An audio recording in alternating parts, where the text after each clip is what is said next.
welcome to the podcast, An Intelligent Look at Terrorism. I'm your host, Phil Gurski, President and CEO of Borealis Threat and Risk Consulting in Ottawa, Canada. If you think about the area between India and Pakistan at all, you might realize that there's a territory that we kind of call the Kashmir area, or the Kashmir Valley, which has been an area of great conflict forever, ever since the partition between India and Pakistan at the end of the British Empire in 1947. It seems to be a rather intractable conflict, one that just doesn't seem to want to go away. And it's been in the news lately. And one of the concerns I think a lot of people have is not only that it results in death and destruction and tragedy for the people who are there, but it's being fought between two nuclear powers, Pakistan and India. And I think some people are very afraid that it might go to the nth degree and get a lot worse than it is. Any conflict, of course, results in people dying, people losing relatives, people suffering. And I think a lot of times when we look at conflicts and we look at terrorism in particular, we often forget that some of the victims that suffer the most are women and children. We see terrorism as a male-dominated phenomenon, but there are often just innocents on the sides that bear the brunt of it. So I thought that I would reach out to somebody to weigh in on both of these issues, the Kashmir conflict, as well as women in conflict. And so I'm delighted to invite to the podcast today Farhana Qazi, who is an award-winning speaker and scholar on conflicts in the Middle East and the Muslim world. She has traveled throughout the Muslim world to understand local drivers of extremism. She is currently a guest lecturer at George Washington University in Washington. And more importantly, from my perspective, she used to work for the CIA around the time of 9/11. So Farhana, thank you very much for joining me on the podcast today. Thank you for having me. Good to be here. So let's start with the easy question first. Why is the conflict in Kashmir so intractable? You can solve that for us today in the podcast and save a lot of bother. Well, thank you for highlighting the Kashmir issue. I want to applaud you for bringing attention to this conflict that is often misunderstood and misrepresented by the media and many of us who do not have access to vital information. I don't want to go into the history of partition and British colonialism. I do want to start with a significant day, August 5th, 2019. And I want to begin with this day because we're only a few days away before the first anniversary of August 5th, 2019. Yes, that's only a year ago. It's only a year ago. It's only a year ago. And I want to tell you what happened on that day, because what happened on that day has changed Kashmir forever. On that day, something so critical happened that the international community is now looking towards the Indian government, Prime Minister Modi, and we're calling on India to really answer for the oppression and the human rights violations that have been committed. So let me tell you, on that day, Kashmir went dark. The Indian state banned phone and internet service. All the tourists that were there at the time were asked to leave. Indian troops increased. So from 500,000 troops, now you had 900,000 troops in the Kashmir Valley, which means per every 8 civilians, there is an Indian trooper. And I want to just give you a little bit of context. Within the past 30 years, 100,000 people have lost their lives in this conflict. And I'm really speaking on the Indian side, because one thing that people don't realize, in the Indian side, it's the world's most militarized zone. And of course, as you rightly claim, it is a nuclear flashpoint between India and Pakistan. It's the world's highest battlefield at 20,000 feet. And India and Pakistan have had at least 3 wars and various skirmishes. But what's happening today and the current context of the Kashmir conflict is what's happening on the Indian side. And so what India did on August 5th is strip the Kashmiris of their special status. It revoked Articles 370 and 35A, which was in the Indian Constitution. And this was, part of Prime Minister Modi's plan. It was something that he had articulated during his election campaign and his support that he won from the far-right Hindu extremist group, the BJP, that's in power. So since 2014, and some would argue that prior to 2014, this BJP party and their anti-Muslim bigotry has really exacerbated even the conflict in Kashmir. So by stripping the Kashmiris of their special status and not having and being under complete lockdown with a very the most severe communications ban, I call it a debilitating silence, because it has had mental, physical, social, and psychological lockdown. And Indian famed activists and human rights She's also an author. Arundhati Roy had said, "Silence is the loudest sound." And she said that when India did that on August 5th, it had actually imprisoned 8 million Kashmiris inside their homes. And it was through pressure by right here in Washington, D.C., where I am, pressure by some of our congressmen and women, pressure by, other Western countries, United Nations, that earlier this year, by March, India had lifted some of those restrictions, but still, now you have COVID-19. And so this is a twin lockdown. So now the Kashmiris are living in a situation where there is continued oppressive policies against them by the Indian state, even prior to August 5th. And now, because of COVID-19, there's stay-at-home orders. And so, again, when I look at just the contemporary history of what is happening, and if you're just really looking at current events, you have to bear in mind that what India did on August 5th by stripping Kashmiris of their special status means that you are now taking away their rights to the land. You're allowing non-Kashmiris to own land. You're allowing non-Kashmiris to also take the state jobs that were reserved for Kashmiris. The protections that they had been given since 1947 no longer exist.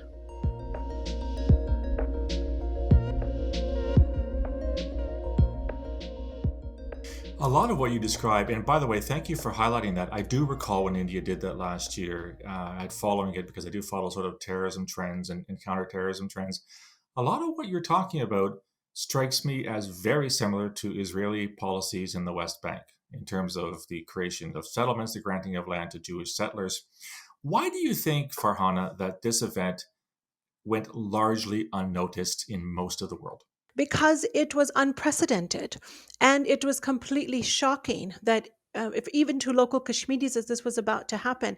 And I have family there, and I consider Kashmiris my family, and so I'm in constant, when communications are up, I'm always on, either through social media or on the phone, talking to them, and they could see that something was about to happen. But even Kashmiris did not understand the this monumental, they couldn't even predict what was about to change their lives forever.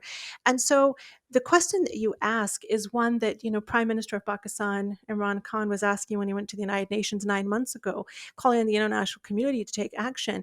And I think part of the reason is that India is considered the world's largest democracy. There are markets, there is a population in India. I mean, India has friendly relations with other countries, including Israel. And so it is that historic India that we think of, but that India, that it's secular India, that was a country of hope, is now become a country of, I hate to say it, but Hindu supremacism and almost racism. And so it is the end of secularism. And this is a statement that was made by British PM Paul Bristol, who I had a chance of being on the show with over the weekend. This whole idea that now you can resolve this conflict through bilateralism by involving India and Pakistan, that is dead now. It no longer exists because India will not come to the negotiating table. India, and when I say India, I really am talking about Prime Minister Modi, because prior to 2014, in the early 2000s, when the Pervez General Musharraf was head of Pakistan, and then you also had Mohammed Singh, who was of the Congress Party, there was a moment where negotiations, people were hopeful, and there was trade between the line of control, and so there was a moment of celebration, and yet all of that fell apart as Pakistani politics also took a downturn, and it was the end of Musharraf. And then, of course, the BJP party came into power. So when people ask, why is this happening? Why is this allowed to happen? Is you have to look at India's internal politics. You have to go back to the BJP party and look at this as a very militant organization that is not only against Muslims, but also Christians. It is not one that is going to negotiate its position now.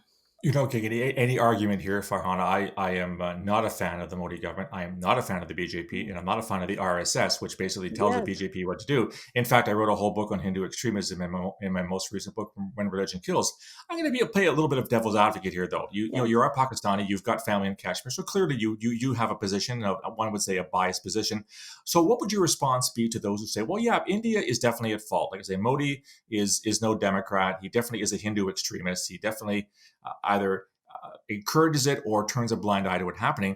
What would you say to people who say, well, Pakistan isn't helping either? Because Pakistan turns a blind eye when armed militants, i.e., jihadis, i.e., Islamist terrorists, go from Pakistan into Kashmir and carry out acts of terrorism and have been in the territory for decades as well. Well, thank you for asking me that question. And I'm not going to play devil's advocate because I try to. At least I hope speaking as a neutral American observer. Pakistan is also to blame for its policies for the proxy war, especially in the early years of the Kashmir conflict during the uprising in the 1990s. I know so many people who had lost their lives because of the Indian Army's tactics, but also that conflict was exacerbated by the jihadi groups. And I've met many of those, they call themselves ex-militants. I was in Pakistan doing my interviews for my book. My first edition of book, Secrets of the Kashmir Valley, came out in 2016. And the new one is coming out on Monday. So I'm excited about that because I updated it. But I remember I was in Pakistan interviewing ex-militants and asking, these are members of Hizbul Mujahideen and other groups I won't mention. And they had been supplied with arms and training to fight against the Indian Army. So it's a classic kind of insurgency that has failed because the Kashmiri people do not want violence in their region. The Kashmiri people, by and large, are peaceful people. They have lived with Hindus and Christians and Sikhs, and there's a long tradition of peaceful coexistence in the valley. But now you have terrorism in the valley. You have radicalization on both sides of the spectrum. So you have young boys becoming militants because of the recent Indian tactics, but you also have of the older generation, because the men that I were interviewing were in their 40s and 50s. So they have been part of what they call a revolution for many years, and that was definitely supported by Pakistan. And what you see now is I would call it almost like a sea change in policy. And this comes back to leadership. Depending on who's in power, the person in power will dictate their policies in Kashmir. So whether now you have, of course, Modi and the extremist policy, in Pakistan you have Imran Khan. You don't have a general. You have someone who actually wants to negotiate, someone who has cracked down on militant groups in his country, because for so many years there wasn't. It was not a secret, and that the government and the army in particular had certain, I wouldn't say relations, but certainly that they supported these groups. And then many of these groups became independent. And so even though on the one hand, Pakistan was fighting Al-Qaeda and was fighting, ISIS elements, it also had these proxy groups. And everyone in Pakistan, I think, understands the reason for that. And so whether it's right or wrong, my uncle, by the way, used to be, he was at one point the prime minister of Pakistan and then became secretary of interior and so forth. And he used to tell me something that I used to find very funny when I was visiting him. He'd say, we have the good jihadi, the bad jihadi, and the DJE, the disgruntled jihadi element. So you've got these various jihadi groups that just tells you how important they are to the fabric of Pakistan.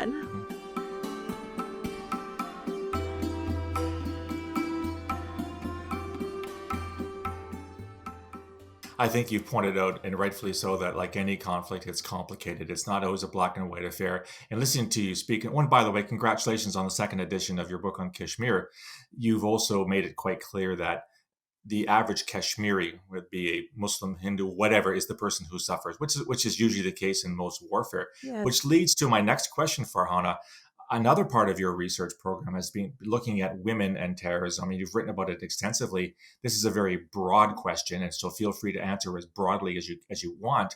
What has your research found about either the role of women and or the suffering of women, and you can include children there if you would like, when you talk about conflicts like Kashmir or any other conflict where the average person gets caught between competing sides? No, thank you for asking me that. I want to go back. This goes way back when I was a young counterterrorism analyst in the US government, and I was the first American Muslim woman in the Counterterrorism Center. So at that point in my life, no one was focused on female terrorists. It was too new because most of the people who were joining, whether it was Al-Qaeda or many of these other groups in Somalia, they were male-dominated groups, and they still are, and I argue they still will be. And yet women were slowly beginning to join. And when in those days, when I was looking at this work and I was actually writing intelligence assessments for US presidents, in fact, one of my assessments became declassified and it was called From Rocking the Cradle to Rocking the World, Why Muslim Women Kill. It was a very sassy title because because, I had to capture the attention of, the State Department and so forth. But it was a very dark subject. And I myself, being a spiritual American Muslim woman, I wanted to understand this phenomenon.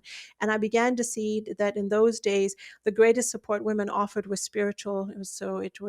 They were logistics, or facilitators, communication nodes. They were still in the background.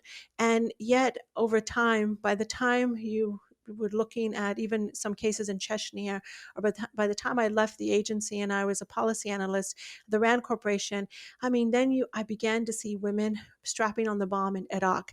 And I published the first op-ed in November 2005, and I predicted you would have more than 50 suicide bombers in Iraq. And that's when media began to ask me what made me feel this way. And I looked at, and I tried to answer this question.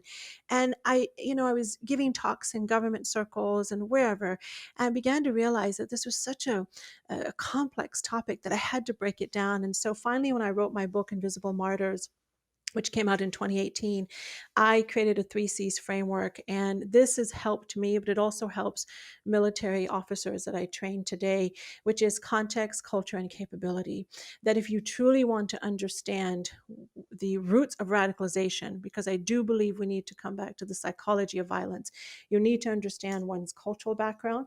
Like, is there a culture in which that a man and woman belong to that actually subscribes to violence? And do certain cultures lend themselves to violence, for example? And then there's what you hear counterterrorism experts talk about all the time, which is a push and pull factors. And that is my Mhm. second C, which is context. Mhm. Context comes from, it could be your environment, but it's even more broader than that. And then capability, because the reality is, as you know, Phil, many people who live in conflict, most of them don't turn to violence. It's actually a Exactly. minority. And of that minority, I come back to capability. Some people may be willing, but they're not actually capable. And then there are those that are capable. And so you have to go deeper and ask the question, why? And then I come back to looking at individual cases. And what I have found is you cannot make blanket statements. There is no aha moment. There is no real, there might be trigger events, but many people who do join radical groups, even in the conflict in Kashmir, who become suicide bombers or militants, it is over time. You have been exposed to either violence has been committed against you. You've been what I call, there's two strands: the victims and the victimizers. I feel that many who have joined radical groups have been victimized to some extent, or they feel the sense of victimization. And for coming back to women, altruism plays a pivotal role, far beyond men. I really believe that women I have interviewed truly believe that there is a greater cause that's greater than themselves, and they see this as protecting not only the children, the future generations of children, but also bringing attention to a cause and giving their life meaning here and in the afterlife. Thank you for mentioning the whole aha moment. That's one thing I certainly have been pushing back against for the past 20 years when it comes to radicalization. I find there's so many overly simplistic models, and especially with policymakers and people who don't have any real background in terrorism. They have it's all about marginalization, or it's all about poverty, or it's all about mental illness. And your research has found, like with radicalization general, it's the same thing with women. But I want to pursue this point a little bit, Farhana, because for many it would strike them as counterintuitive that women would want to join groups which are, let's face it, largely misogynistic. Most jihadi groups are not pro-women. Did your research find anything in the sense that what the groups felt about the use of women? Because we've had groups like Boko Haram Yes. who coerce young girls to become you can't call them actors. They're coerced and they're being forced to do so. Yet you have the Black Widows in Chechnya who seem to be willing participants. And of course, you have the female Tamil Tigers in Sri Lanka. Did your research come up with that? How do women get beyond this notion that the very groups that they're joining are clearly not feminist groups, and they clearly have antediluvian views of women sometimes, and how they sort of square that circle? Yeah, that's a great question, and one that needs to be asked more often. So women have, in my, just according to the the research that I have done and those that I've spoken to, they still feel that they're gaining something. There's still a purpose that is being fulfilled by joining, and they don't necessarily look at this in gender with a gendered lens, because what you're talking about, and actually I teach this at George Washington University. I teach a course on gender, conflict, and security, and I talk about all wars being gendered wars. Well, terrorism is also gendered, and you rightly said that many of these male groups are highly patriarchal. In fact, I call it a hyper masculinity, and so Mhm. there's an assumption in your question, and the assumption is that women are joining so that they can gain equal footing with men. And I think that we need to look beyond that assumption and realize that these women are not joining for the sake of equality. They're joining because they support their men. They're joining because they may have lost a male member in their family. And so Mhm. there's some of the same motivations and drivers of violence for men also apply to women. I think what we have a tendency to do in the West and elsewhere is to create these two camps, gender camps, that men have their reasons and women do. But something I've said, which I stand by today, is that terrorism is personal. And for Mhm. decades, there are those people who've said that terrorism is to enact, affect political change, and so it's very the politics of terrorism. But it's also deeply personal. And so for women, they're not choosing violence to go against men. They're choosing violence to stand by their men, and that's why I have very rarely do you see a female terrorist actor who is alone. There's either a husband and wife hit team, as we saw in America, San Bernardino, Tashfeen Malik, and Mhm. or then her husband, or even if a woman acts alone, and in the West we call this the lone wolf terrorism, which Mhm. I refute that. I think that's a myth. These women You have and me a both. Yeah, so there's a male handler, there's a facilitator, or perhaps, when you see the young teenage girls, and Shamima Begum has been in the news lately, because she wants to, now she's coming back for UK citizenship. I mean, you look at that girl when she was a teenager, and look at those stories and girls like her. They were going to ISIS territory because they were looking for love and belonging and for a husband and for family. So again, the male figure is prominent here. And I think that we need to dilute this concept of that women are doing this to gain an equal footing. Now, certainly women gain greater respect, and women are dignified. And in some groups, women have are honorific titles. In some of the Palestinian groups, when a woman detonates, streets are named after her. There are Mhm. martyrdom parties and so forth. And in other conflicts as well, women are considered heroines for doing this. But there's also so these are, again, we're talking about women who volunteer. But then there's an entire group of women who are coerced, and that's a completely different story. I want to speak to something else, Phil, which often gets dismissed, and I hope you don't mind, and it's ignorance. Please. Ignorance of Islam. So when you ask about my research, this is something we don't often talk about, that, especially for converts who come into radicalization. I mean, the famous case, and I went down to Denver, Colorado, and I was looking into Shannon Conley, and Shannon Conley, and, just what you might call a simple average American, family, and gets radicalized online. And then 19 years old, when she boarded a plane in 2015, and she was on her way to, um, uh, Germany, not Germany, but Turkey. Her flight got intercepted, so thank goodness, because her father reported her. But in that same place, there were three East African girls, and I was in the East African community, speaking to that entire community. And so you had, on the one case, you have this girl who was ignorant of Islam because she was a convert, but then you have these three East African girls who were raised in a very strong Muslim community, and I even went to their mosque, met their imam, and yet they were also radicalized because they were marginalized in some sense by the community. And so when you look at these two cases, which I think are extreme and from the same city of, Denver, Colorado, I come back to faith. And because I remember the community and the interviews, that I was conducting with people, they're like, well, we're not teaching the faith. We're not teaching the principles of peace and coexistence and mercy and love in Islam. And so again, two very different cases, but speak to ignorance. And Shannon Conley, when she was in the courtroom, she said that to Judge Moore. She was crying, and this girl was weeping, and she said, "I'm sorry, I didn't understand true Islam. I thought Islam meant that I had to go there and help the poor people and the weak. Yes, of course, but not in the way that you intended to."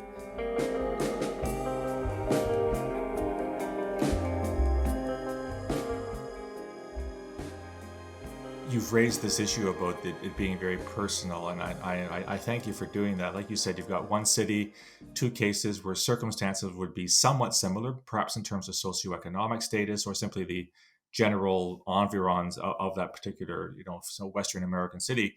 And again, the research that I have done and the work I did when I worked for the security service was that it was very, very personal, and that you cannot, as you said, nail it down to one or two particular factors.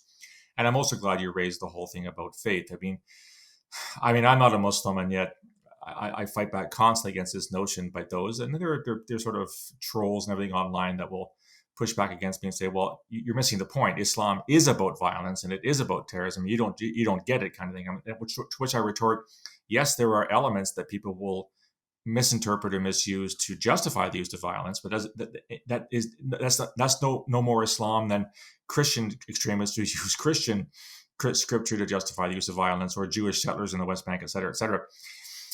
So we are kindred spirits in a way, in the sense Yes. that Yes. we both work for security services. I spent a little longer than you. I spent 32 years in the business. Wow. When you left the agency, and then now you're an academe, you're at George Washington University in the United States. What was that transition like, and how would you describe in your country the relationship between the academic world and the security intelligence world? Does it work fairly well? Does it work abysmally? What can be done to make it better? Because I know how it works here in Canada, and maybe you can walk me through in your country, because I know an awful lot of American academics. I've had several on my podcasts already who study terrorism, few of whom, to the best of my knowledge, are like you in the sense they actually spent time within the security intelligence field.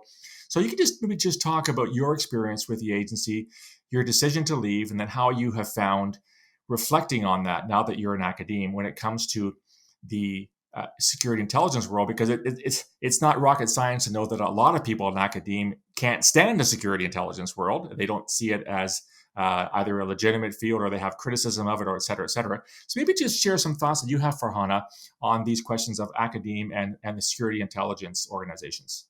Sure. Well, thank you. It certainly is deeply personal, and I'm happy to talk about it. It's something I rarely talk about openly, so I think it's taken me many years for me to reach this point where I can speak a little more openly, and also honestly, so I can share my story with others. So I probably am an anomaly, because I've had a very different experience than most, and I'm not just saying this because I'm an American Muslim. I'm saying this because I've been blessed and been grateful in this path that I walk on.